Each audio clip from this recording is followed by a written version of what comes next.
So I want to come to my final points.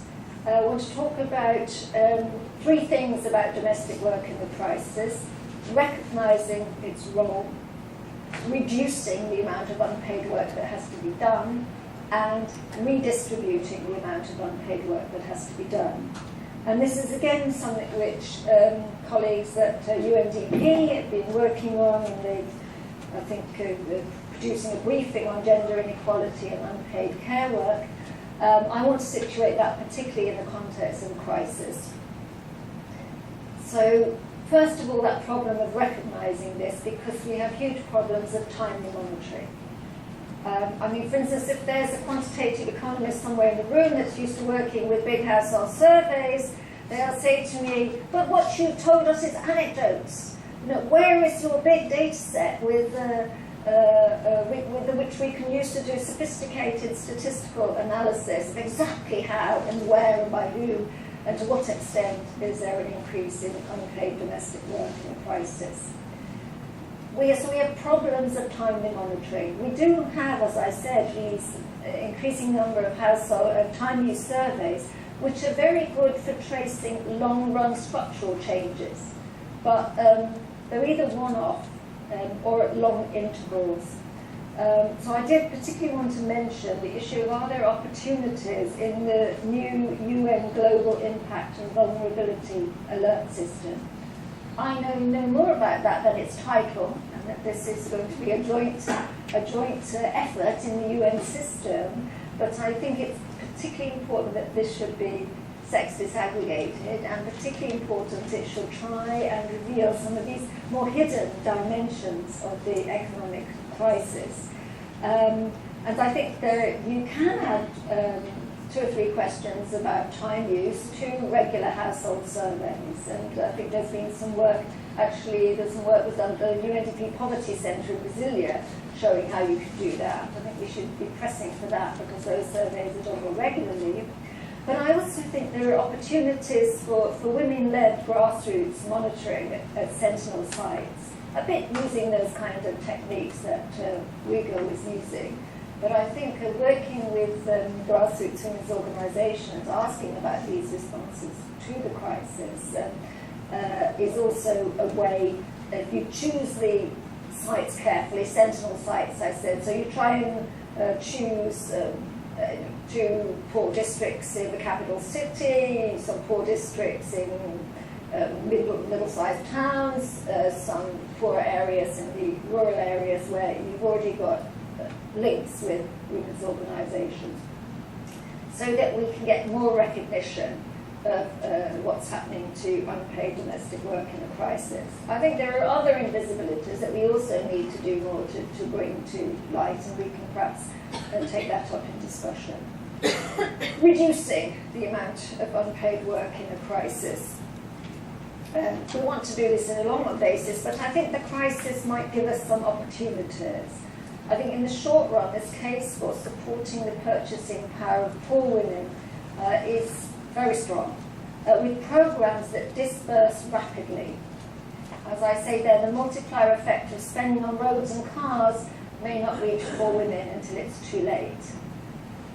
In Europe, I was used to the idea that it's roads and cars that governments seem to be concentrating on when they're spending more money, and the US too, I think.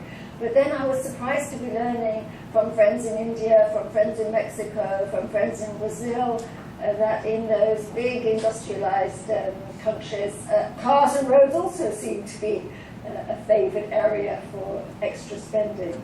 And it's true that if you wait long enough, there will be multiplier effects from that. What you spend on the cars and roads will generate employment there, and that will generate jobs for other people, like those street vendors. But it may take too long to reach poor women, because cars, you can introduce measures fairly quickly to persuade people to buy more cars. I think in India, the government did this by instructing all civil servants who had the right to have a car to put in an order for a new car. In Germany, they did it by providing some kind of subsidy. Trade in your old car for a new car and you'll get some kind of subsidy. It's the same kind of idea. But construction work takes time. I'll nearly come to the end. Construction work takes time to disburse. So you need something quick acting. So I think we should definitely push for scaling up cash transfers to poor women with higher income thresholds for eligibility than we've got at the moment, and with no conditions, I would say. That makes it easier to disburse. We have to ensure that microfinance availability is not reduced by the crisis. And I think we have to argue that directing some of the fiscal stimulus to support women in self-employment and family businesses, that's another way of supporting their purchasing power. And then in the medium term, if there is fiscal stimulus to bring infrastructure, then let's have some of it spent on things that will directly reduce women's unpaid work in collecting fuel and water. Redistributing unpaid work in a crisis. Well, there's, I think, a real problem that we face, that the measures that we've seen in place to try and redistribute unpaid work more equally between men and women and to share it more broadly with the whole society are under threat.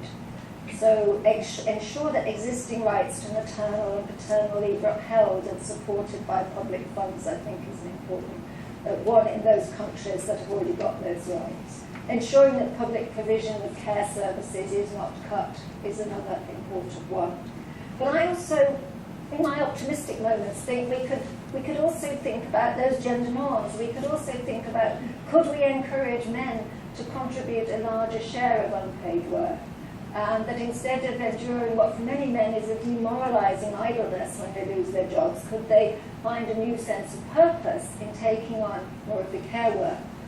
I don't think men would like to do that on their own, but if there's some kind of collective organisation to help promote this through voluntary organisations, maybe faith-based organisations, for instance, we might have a chance. So one opportunity might be a chance to perhaps put into question this gender norm that this is women's work, and to try and encourage men who might be having more spare time to move into it.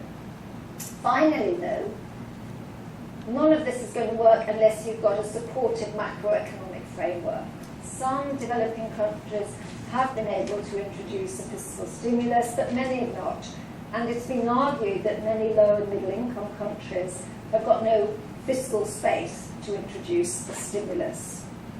Well, the G20 thinks that the solution to this is to make extra funding available through the IMF. But I'm not terribly encouraged by this, because what I've been reading so far about the extra funding that's coming through the IMF is that it's conditional on countries pursuing the same old policies as in the past, putting public expenditure in privatising services, that are actually likely to worsen gender equality and lead to a deterioration in conditions for women. So as I like to say when I'm talking to economists, this crisis has produced Keynesianism, but it's only for some. And for the rest, it's still neoliberalism. And therefore, I think we do have to think about what we can do to get women's voices there in the debate about increasing fiscal space and improving its use, changing the conditions attached to IMF loans, maintaining aid flows, increasing tax revenue, some very interesting work being done on tax justice, and how you can help poorer countries raise more revenue by abolishing tax havens and introduce new taxes like currency transaction taxes. And I think that issue of increasing fiscal space needs to be linked to the movement for gender responsive budgeting, so that we're not forced into a corner where we're thinking about the distribution of the peanuts, but we're in a position where we can make an argument that there ought to be a whole lot more peanuts. There ought to be a whole bag, not a little bundle.